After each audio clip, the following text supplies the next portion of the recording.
You're watching the Eternal Tournament Series.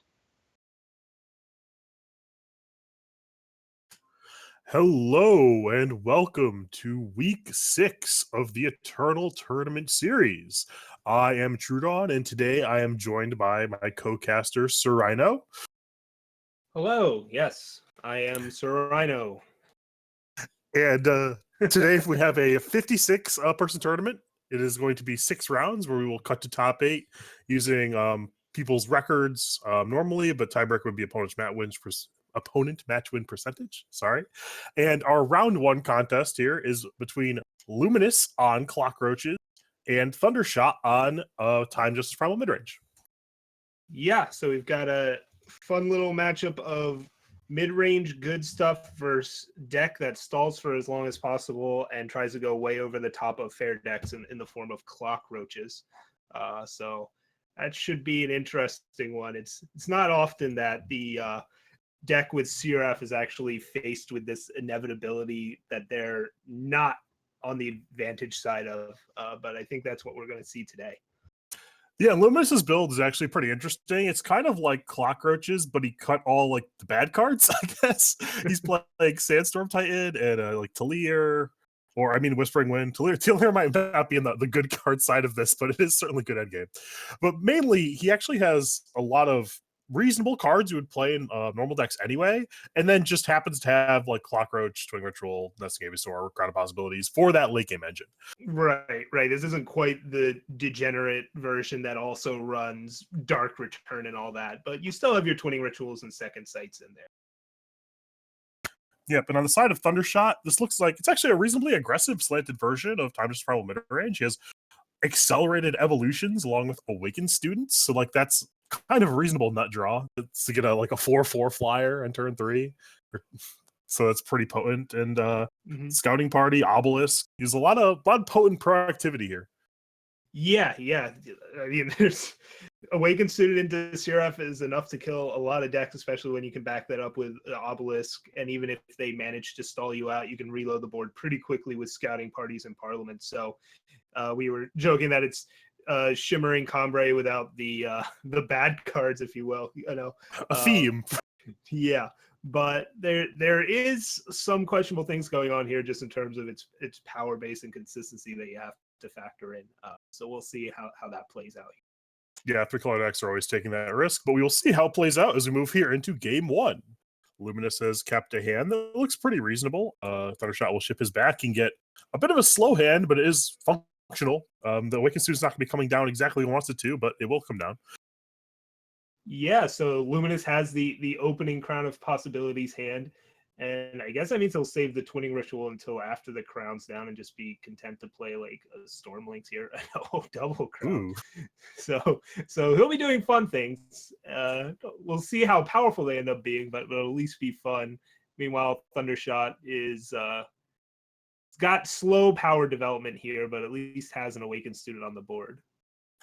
Yeah, and I actually think Luminous is actually set up reasonably well for this game. Thundershot does have the Awakened Student that's going to be putting on a decent amount of pressure, but this Sandstorm Titan should be a reasonable roadblock, or at least cause Thundershot to use his whole turn to vanquish.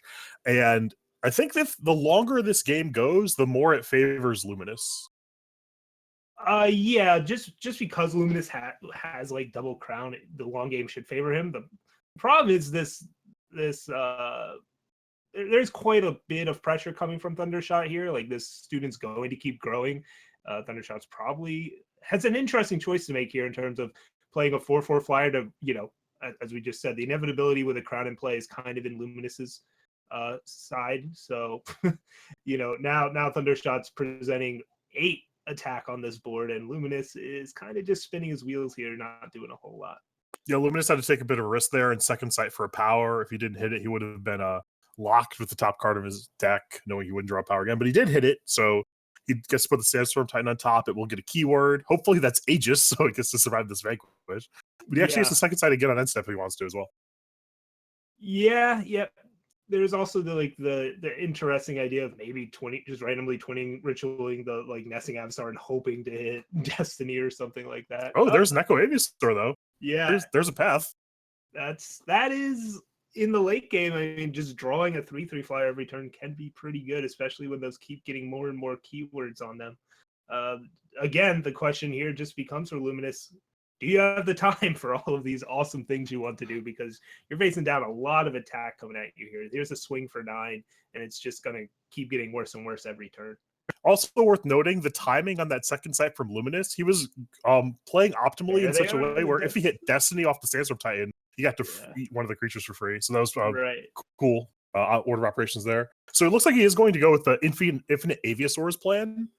And I don't hate that. They are like infinite. You're going to keep being Aviasaurs, and there's actually going to get to a point where there's 0 mana, so he can do other stuff while he's playing the Aviasaurs. So he does have the inevitability online, but he's under a great deal of pressure. Right. Now, because he's generating so many units, he can at least keep throwing them all out here. And because he's sticking with the Avisaur plan, at least you don't have to worry about Vanquish. But all right, now he's got some deadly Avisaurs. Like, that's something. Yeah, that's not bad. But again, doesn't really help if you're dead. So he's got to decide here: do I take the risk of like 20 ritualing this Avisaur or what? You know, I think you might have to like just play both of them and then put your the other Echo Avisaur on top. Yeah, that's what. Yeah, Luminous appears to agree with you there, and I agree as well. He really wants to get 3 creatures in play this turn, so he's not going to 1. It looks like Thundershot's going to get to draw a bunch of cards regardless, and this Valkyrie can also make one of the deadly things not deadly anymore. So Thundershot still has very good attacks, but Luminous will likely get to untap. Yeah. So Thundershot's just desperately trying to keep up this pressure. He's got great threats. It's the weakness of an aggressive time-based list isn't the pressure, it's the reach and the finish, right? So that's what Luminous is going to put to the test here, and Thundershot's going to put to the test. But he's going to have plenty of things to keep this board rolling, it looks like, and it's going to be hard for Luminous to stop this.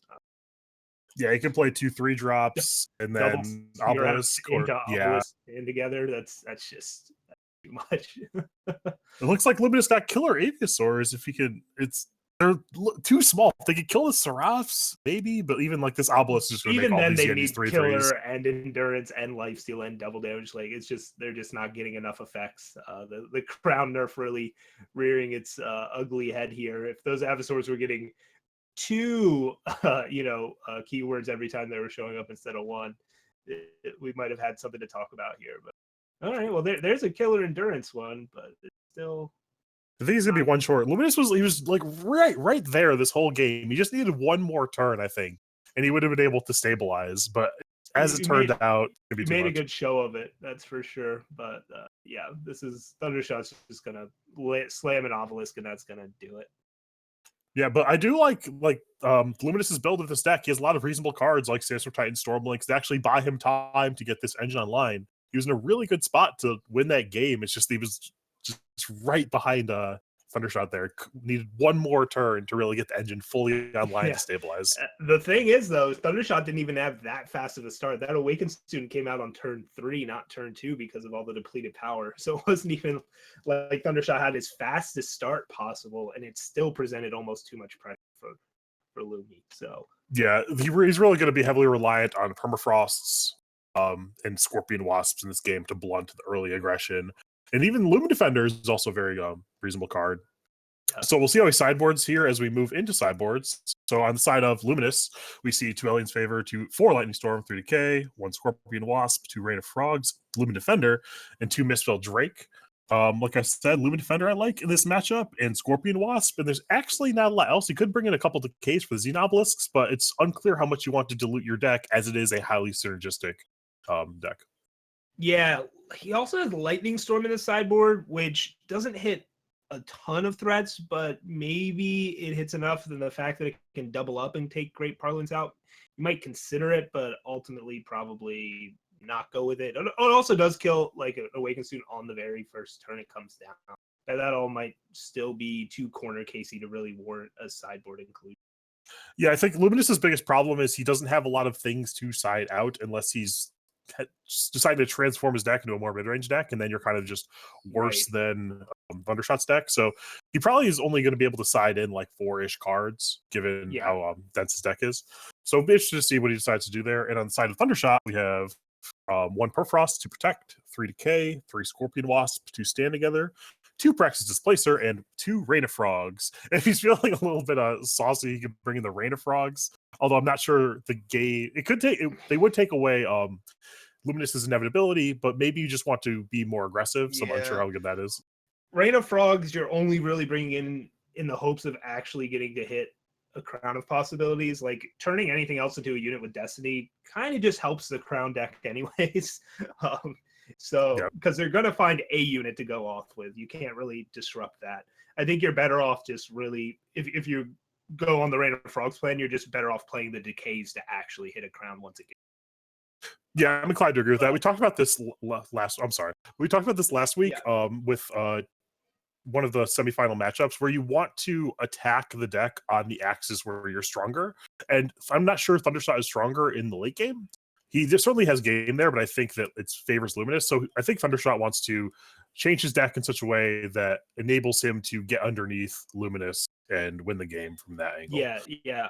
I agree. Like we see Thundershot here. He brought in both Rain of Frogs and Decay and took out things like Accelerated Evolution and some other threats. And I don't know if I agree with that. It helps you deal with their inevitability, but I think you're better off just trying to kill them with pressure and just really assuming the role of the aggressive deck instead of trying to like waffle and hedge with these Decays and Rain of Frogs, where ultimately that might just be more disruption to your own game plan than your opponent's game. Yeah, that's one of the trickiest parts of sideboarding. Even in just a normal deck, not even a highly synergistic deck, you don't want to erode your core strategy by over sideboarding. Every deck needs like their core to do what they're supposed to do and do it well. And when you dilute that too much, then you're just making your deck non-functional. So we'll see if this more disruptive plan pans out for Thundershot here. I'm just a little worried by putting in all these things like Decay and Rain of Frogs. Yeah, your opponent has Crown, but they also have like 30 or 35 other units. And any turn you're taking that you're not impacting the board and they get to, that could be a big issue. Yeah, and even he could just Luminous could just make a bunch of large cockroaches. Like if they don't have keywords, that's like worse, but he could still make a bunch of like 7/7, 8/8, 9/9 creatures, and that will usually be enough. So it's not even taking away his end game fully. Right. So they are. Looks like players are still sideboarding here, thinking about stuff. Yep. All right. They're finally getting into this match. Here we go. Yep. So Thundershot is up 1-0. So Luminous needs to take this game to bring it to a decisive game 3. Both players are sending their hand back, and we'll see how it plays out from here. Both hands look functional. Yep. Lumi gets the play here, and Thundershot has another power that's slow to develop, but has good early threats that can catch him back up on the board. So looks like both players will get to play a game here. What's going to be interesting is this Whispering Wind is at least going to get one attack in, and it's not the best in this particular situation because Luminous has a lot of expensive cards, but unchecked for a long period of time, Whispering Wind does provide a lot of value. We could possibly see this Stormlinks get exchanged to something better. Stormlinks isn't particularly good in this matchup, especially as the turns go on. Mm-hmm. Yeah, I'm actually kind of surprised that like Whispering Wind even got kept in this matchup just because it seems so hard for it to be effective. But there are a lot of flyers, a lot of silence effects. Yeah, certainly. Yeah, just digging for Crown is so important, and we see it right there. Whispering Wind discards a 2-drop, finds Crown, and it's in play now. So, Whispering Wind did its job, and that's why Lumi didn't want to cut it. Yep, I don't hate it. I really don't. It's going to get tagged by a Valkyrie here, most likely. Thundershot certainly has some options this turn. We do see the Valkyrie. But now Luminous has that Crown in play. He has these Sauropods. He's a Twinning Ritual. He just ripped his 4th power, so he needs to draw another power, but if he does, he has a lot of business going on. Yeah, I'm a little surprised he opted to go for the Whispering Wind here just because it really doesn't have that much of a board impact. I suppose his thought is, well, at least it's preventing this Valkyrie Enforcer from attacking, but turns out it's not even doing that because Thundershot just has nothing but insane plays here to help ground this flyer, and that's what he goes with.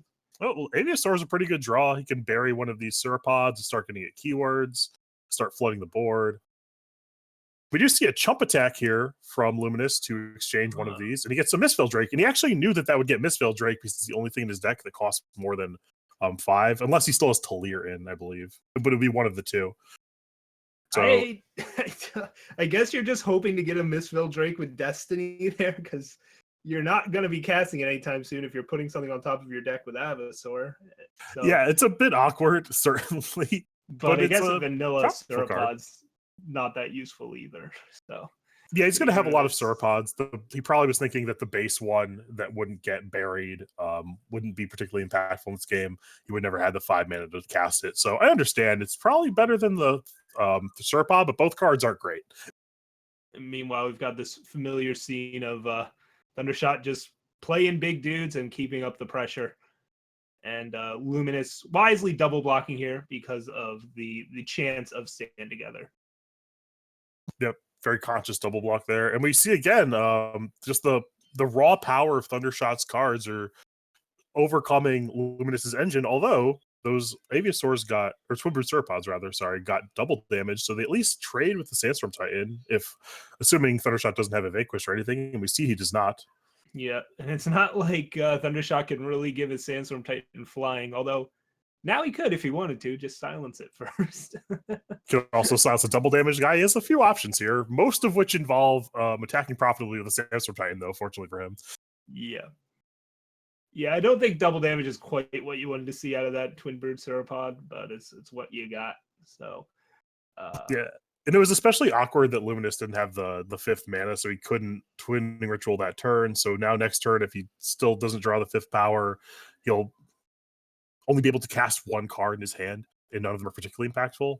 So he's really hoping to draw power. Yeah, both of these games, Luminous has really been tight on power, and Twin Brood Sauropods with keywords on them are really great when you can start casting them. But the problem with this Crown deck is you get behind so easily early that it becomes really hard to catch back up if you're getting tight on power. But here, Luminous gets the undepleted power, gets to duplicate these Sauropods and gets Warcry, which probably the worst keyword.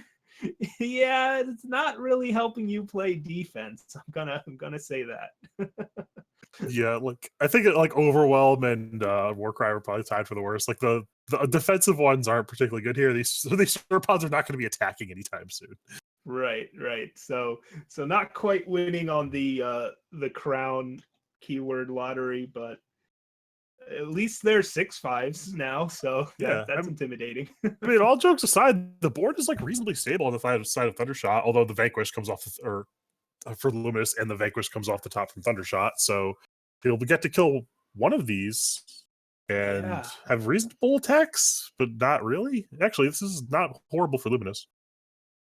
Yeah, Thundershot takes out the 5/4 with its Vanquish, but he still he can start attacking here if he wants to just try and push through damage. He knows more Sauropods are coming, so it's not like this board's going to get any better for him. And this evolution, it'd be nice if it could push through damage here. The problem is it can't really do that at the moment because of his own Sandstorm Titan not letting him, keeping everything grounded. Yeah, and that's probably a reason that it was likely worth considering for Thundershot to just attack in the Titan, and if Luminous trades with the 6/5, you're probably content because that unlocks your accelerated evolutions, and you have a lot of other creatures in play. So we'll see if he elects to do that now that he has the Obelisk in play. The attack is actually reasonably profitable, and there we see the alpha attack come in. Yeah, so I mean, if you're Lumi here, you get to eat one Seraph, and he's opting to just chump this. Oh, and eat as many units here as possible. I think that's wise. Just try and cut down on their board while they're presenting an Obelisk. Yeah, I like this block here from Luminous, preserving both of his Sauropods, just taking an amount of damage that isn't lethal, or even an amount that would present lethal next turn. He gets to play Lumen Defender. That's a huge deal. It stabilizes the board very well. So yeah, Luminous is well on his way to stabilizing this game, drawing a bunch of Sauropods, and turning the corner. Yeah, he's getting close. That being said, he's still at 6. All right, you can play some Sauropods with Aegis, or he can try and gain life off this Lumen Defender. Lumen Defender's probably safer, but I'd trying to think of anything that punishes you for not gaining the life, and I can't. Basically, it would have to be Thundershot draws a silence here, right? For his own Sandstorm Titan, and then gives the Titan flying to kill. Oh, sure, yeah. So that's like the one thing that punishes you playing Sauropod. But that being said, if you draw Lumen Defender and they still find that line, you would still either need to find the power for the Mistveil Drake or whatever. And you've got to have counter pressure at some point here. So I think going with the double serve. I think you justify either. But yeah, this way, wow, he even elects to attack here. Yeah, I think he's gotten to the point where he wants to end this pretty quickly. All these Sauropods have double damage. Yeah, and now because of that, it unlocks the accelerated evolution. And that means Thundershot's going to be able to fly in for the kill here. Yeah. Players do have deck lists. It is something you can play around. He only has 2, though. It's not the most common thing, so I don't hate Luminous's play there. And if Thundershot wanted to, he could have just forced that, like the Sandstorm to attack in. It was lethal. It would have had a trade. So there wasn't a lot Luminous could have done there moving forward. Yeah, Lumi basically had to wait and try and find way more life gain. Or waited to get those Mistveil dragons down, right? Because they did have flying. They could block fly.